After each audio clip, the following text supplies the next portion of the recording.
नमस्कार मंडळी, श्री स्वामी समर्थ. मी संध्या माझ्या चॅनलमध्ये तुम्हा सर्वांचं खूप खूप मनापासून स्वागत करते. बघा मंडळी, आता 17 मे पासून धोंड्याचा महिना, ज्यालाच अधिक मास, मलमास, पुरुषोत्तम मास असेही म्हणतात, हा महिना सुरू झालेला आहे. आणि या महिन्यामध्ये आपण जास्तीत जास्त भगवान विष्णूंची सेवा करत असतो, कारण हा महिना अधिक मास हा भगवान विष्णूंना समर्पित असतो. म्हणून या दिवसामध्ये आपण त्यांची जास्तीत जास्त सेवा उपासना करत असतो. तर आता अशीच एक सेवा आज आपण या व्हिडिओमध्ये पाहणार आहोत, ज्या सेवेने भगवान विष्णू आपल्यावर प्रसन्न होतील आणि आपल्या घरामध्ये अखंड लक्ष्मी प्राप्ती होईल आणि प्राप्त लक्ष्मी स्थिर राहील. आता कुठली आहे ती सेवा, कशी करायची आहे, कधी करायची आहे, हे जाणून घेण्यासाठी व्हिडिओ अगदी शेवटपर्यंत पहा. आणि जर तुम्ही माझ्या चॅनलवरती नवीन असाल तर चॅनलला सबस्क्राईब करा.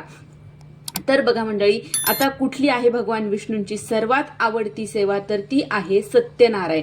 घरच्या घरी सत्यनारायण करणे. आता ही सेवा आपल्याला तुम्ही 5 दिवस, 7 दिवस, 11 दिवस, 108 दिवस सुद्धा करू शकता.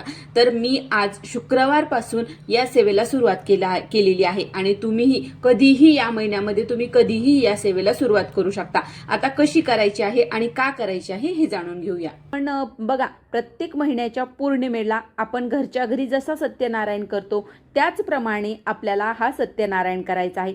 आता पण बघा, हे सत्यनारायण आपण का करत असतो? बघा, जेव्हा आपल्या घरामध्ये अन्नधान्याची कधी कमतरता भासत आहे, काही आर्थिक अडचणी आहेत किंवा कर्जबाजारीपणा आहे, व्यवसायामध्ये तोटा आहे, अशा अनेक अशा समस्यांसाठी आपण सत्यनारायणाची सेवा करत असतो, त्यांची पूजा करत असतो आपल्या घरामध्ये. तर त्याचसाठी आणि त्याचप्रमाणे प्रत्येक पौर्णिमेला जसं आपण सत्यनारायण करतो त्याचप्रमाणे आपल्याला घरच्या घरी असा सत्यनारायण करायचा आहे. आता हे सत्यनारायण आपण किती करायचे आहेत? तर बघा, आता यथाशक्ती आपल्याला जितके घडतील तितके सत्यनारायण आपल्याला करायचे आहेत. तुम्ही 108 सत्यनारायण करू शकता, तुम्ही 51 सत्यनारायण करू शकता, तुम्ही 21 करू शकता, 11 करू शकता. तुम्ही कमीत कमी 7 तरी 5 तरी सत्यनारायण आपल्या घरामध्ये करायचेच आहेत. बघा, ज्या काही समस्या, ज्या कुठल्या अडचणी असतील त्या सर्व अडचणीपासून जर आपल्याला मुक्ती मिळवायची असेल, त्यापासून आपल्याला दूर जायचं असेल, तर आपल्याला आपल्या घरामध्ये ही सर्वात आवडती भगवान विष्णूंची आपल्याला सेवा करायची आहे, म्हणजे सत्यनारायण करायचं आहे. आता हा सत्यनारायण कसा करायचा? बघा, ज्याप्रमाणे आपण प्रत्येक पौर्णिमेला आपल्या घरच्या घरी आपण जसं सत्यनारायण करतो त्याचप्रमाणे आपल्याला सत्यनारायण करायचं आहे. बघा, आपल्याला काय करायचं आहे? आपल्याला जेव्हा आपण हा सत्यनारायण करू तर ही सत्यनारायण आपल्याला एक जागा ठरवून घ्यायची आहे. आपल्या घरात एखाद्या जागेवर तो सत्यनारायण आपल्याला मांडायचा आहे. तर तिथे तुम्हाला चौरंग किंवा पाट काहीतरी मांडायचं आहे. त्याच्यावर तुम्हाला पांढरा कपडा अंथरवायचा, त्याच्यावर 3 सुपाऱ्या लागणार आहेत आपल्याला. तर त्या सुपाऱ्या तुम्ही नागवेलीचे जोड पानं घ्यायचे, त्याच्यावर 3 सुपाऱ्या मांडायच्या. पहिली सुपारी गणपतीची, दुसरी कुलदेवतेची, तिसरी वरुण देवतेची, अशा आपल्याला 3 सुपाऱ्या मांडायच्या आहेत.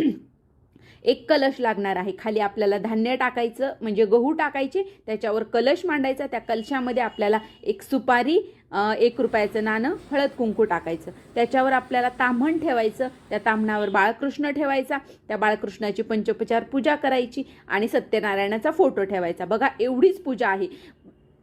दररोज आपल्याला फक्त ही जी पूजा आहे, आता पोथी नसेल तर तुम्ही पोथी स्वामी समर्थ केंद्रातून घेऊन यायची आहे. आणि बघा, तुम्हाला सांगते, ही सेवा करायला आपल्याला जास्तीत जास्त अर्धा तास लागतो. आपल्याला फक्त पूजा करायची, ज्या पोथीमध्ये सांगितल्याप्रमाणे आपल्याला त्या 3 सुपाऱ्यांची पूजा करायची, धूपदीप दाखवायचा, नैवेद्य दाखवायचा खडीसाखरेचा आणि बाळकृष्णाच्या मूर्तीवर आपल्याला अभिषेक करायचा आहे. बघा, जर तुम्हाला होत असेल तर दररोज तुम्ही बाळकृष्णाच्या मूर्तीवर श्रीसूक्त आणि पुरुष सूक्त म्हणून तुम्हाला अभिषेक करायचा आहे. बघा, या महिन्यातील सर्वात उच्च कोटीची जर कुठली सेवा असेल तर ती बाळकृष्णावर दररोज श्रीसूक्त आणि पुरुष सुक्ताचा अभिषेक करणं. बघा, भगवान विष्णूंचाच अवतार बाळकृष्ण आपण समजतो आणि त्यांची सेवा जर आपल्या हातून होत असेल तर आपल्या सर्व अडचणी दूर होतील आणि भगवान विष्णू हे आपल्यावर अतिशय प्रसन्न होतील.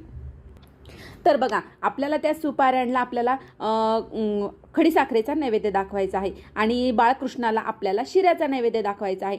आता दररोज आपल्याला यांची पंचोपचार पूजा करायची आणि आपल्याला दररोज सत्यनारायणासाठी आपल्याला थोडासा एक छोटीशी वाटी घ्यायची आणि दररोज आपल्याला त्याचा तेवढी वाटी भरूनच आपल्याला शिरा करायचा आहे, जास्त शिरा करायचा नाही. कारण हा जो शिरा आहे ना, हा शिऱ्याचा प्रसाद फक्त आपल्या घरातील लोकांनाच द्यायचा, बाहेरील कुणालाही द्यायचा नाही, नातेवाईकांना सुद्धा द्यायचा नाही. फक्त आपल्या घरामध्ये जेवढे मेंबर असतील तेवढ्यांनीच हा शिरा खायचा. आणि जर कोणी लहान मूल असेल तर त्यालाही तुम्ही हा शिरा पूर्ण त्यालाही खायला देऊ शकता. आता बघा, आता आपल्याला ही सेवा दररोज करायची आहे. तर आता एकदा आपण मांडणी केली तर ही मांडणी आपल्याला दररोज उचलायची नाही, आपण ती मांडणी तशीच ठेवायची. आणि दररोज आपल्याला फक्त जर कधी तुम्हाला 2-3 दिवसाच्या नंतर तुम्हाला वाटलं की पानं खराब झाली आहेत तर तुम्ही ती पानं बदलू शकता. किंवा कलशामध्ये पाणी आहे तर ते तुम्हाला वाटलं की ते पाणी मला खराब झालेलं आहे, मला ते पाणी बदलायचं आहे, तर तुम्ही ते पानं बदलू शकता. पण पाट हलवायचा नाही किंवा त्याच्यावर जी पूजा मांडलेली आहे, आपण धान्य वगैरे जे मांडलेलं आहे ते हलवायचं नाही. त्याच्यावर जर धूळ वाटली आपल्याला तर ती सरकून घ्यायची, ती स्वच्छ करायची. अगरबत्तीच्या ह्याचे अंगोरा वगैरे पडतो तर तुम्ही ते स्वच्छ करू शकता. पण आपल्याला ते पाट हलवायचा नाही. तो पाट आपल्याला आपण जेवढ्या दिवसाचा संकल्प केला आहे, 7 दिवसाचा, 21 दिवसाचा, 11, 51, 108 किंवा महिनाभर, पूर्ण महिनाभर सुद्धा तुम्ही, धोंड्याचा महिना पूर्ण महिनाभर तुम्हाला ही सेवा सुद्धा तुम्ही करू शकता. बघा, दररोज आपल्याला काय करायचं आहे, दररोज आपल्याला त्या सुपाऱ्यांची पूजा करायची, धूपदीप दाखवायचा, बाळकृष्णाची पूजा करायची आणि 5 अध्याय सत्यनारायणाच्या पोथीमध्ये दिलेले 5 अध्याय आपल्याला वाचायचे. त्यानंतर आपल्याला आरती करायची आहे, दररोज आरती करायची आणि शिऱ्याचा नैवेद्य दाखवायचा. बघा, एवढीच सेवा आहे, फक्त अर्धा तास तुम्हाला लागेल. आणि जर दररोज वाचून वाचून आपल्याला सवय पण होऊन जाते आणि नंतर तर जास्त वेळही लागत नाही. पण बघा, या सेवेमुळे खूप जण अशा आहेत ज्यांना इतका चांगला त्याचा अनुभव आलेला आहे. आणि खूप जणांनी बघा आपल्या सोशल मीडियावर शेअर सुद्धा केलेला आहे की मागच्या वर्षी त्यांनी मागच्या वर्षी श्रावणामध्ये सुद्धा ही सेवा केली जाते. ज्यांनी मागच्या वर्षी श्रावणामध्ये ही सेवा केली आहे त्यांना खरंच सांगते खूप चांगले अनुभव आलेले आहेत. आणि नक्की तुम्ही यावर्षी या अधिक महिन्यामध्ये तुम्ही ही सेवा करून पहा. बघा, तुमच्या मनातील सर्व इच्छा भगवान विष्णू हे पूर्ण करतील. बघा, ज्याप्रमाणे आपण गुरुचरित्राचं पारायण करतो त्यावेळेस आपल्या घरामध्ये दत्त महाराजांचा वास असतो. आणि ज्यावेळेस आपण नवनाथाचं पारायण करतो त्यावेळेस आपल्या घरामध्ये नवनाथांचा वास असतो. त्याप्रमाणे जर आपण दररोज आपल्या घरामध्ये सत्यनारायणाची पूजा केली तर दररोज आपल्या घरामध्ये भगवान विष्णूंचा वास राहील, भगवान विष्णूंची आपल्या हातून सेवा घडेल. आणि बघा, ज्या घरामध्ये भगवान विष्णूंची सेवा केली जाते त्या घरातून माता लक्ष्मी कधीही जात नाही. त्यामुळे आपल्या घरातून माता लक्ष्मीचा वास सुद्धा आपल्या घरामध्ये कायमस्वरूपी राहील. त्यामुळे आवर्जून आपल्याला ही सत्यनारायणाची सेवा करायची आहे. आता या सेवेमध्ये काही नियम आहेत. तर बघा, आपल्याला ही सेवा करत असताना मांसाहार करायचा नाही. जर तुमच्या घरामध्ये, शक्यतो आपल्या घरामध्ये कुणीही याचा मांसाहार करायचा नाही. पण जर तुमच्या घरामध्ये दररोज कुणी जर करतच असेल किंवा बाहेरून खाऊन येत असतील तर तुम्ही काय करायचं, ही सेवा सकाळी करायची आहे. बघा, आपण पौर्णिमेचा जो सत्यनारायण करतो तो आपण प्रदोष काळामध्ये करतो. पण ही जी सेवा आहे ही सेवा आपल्याला सकाळी किंवा तुम्हाला जेव्हा वेळ भेटेल तेव्हा करायची आहे. फक्त 12 ते 12:30 या दरम्यान नाही करायची आहे. शक्यतो ही सेवा तुम्ही सकाळी जरी करून घेतली तरीही चालणार आहे. तर बघा, तुम्हाला मांसाहार करायचा नाहीये आणि उपवासही धरायची गरज नाहीये. ही सेवा आपल्याला सकाळी करून घ्यायची, नंतर तुम्ही जेवण करू शकता. तर त्याच्यामुळे उपवास देखील करायची गरज नाहीये. तर ह्या सेवेचं, या सत्यनारायणाच्या पूजेचं उद्यापन असं काही नसतं. शेवटच्या दिवशी सुद्धा ज्याप्रमाणे आपण पहिल्या दिवशी पूजा केली होती त्याचप्रमाणे आपल्याला शेवटच्या दिवशी देखील पूजा करायची आहे. तर नक्की तुम्ही या धोंड्याच्या महिन्यामध्ये, पुरुषोत्तम मासामध्ये ही सत्यनारायणाची पूजा नक्की आपल्या घरी करा. 21 दिवस करा, 7 दिवस करा, यात तुम्हाला जेवढं शक्य होईल तेवढं तुम्ही ही पूजा करायची आहे. त्यामुळे बघा, तुमच्या घरामध्ये सुख, शांती, ऐश्वर्य, वैभव आणि लक्ष्मी प्राप्ती नक्की होणार.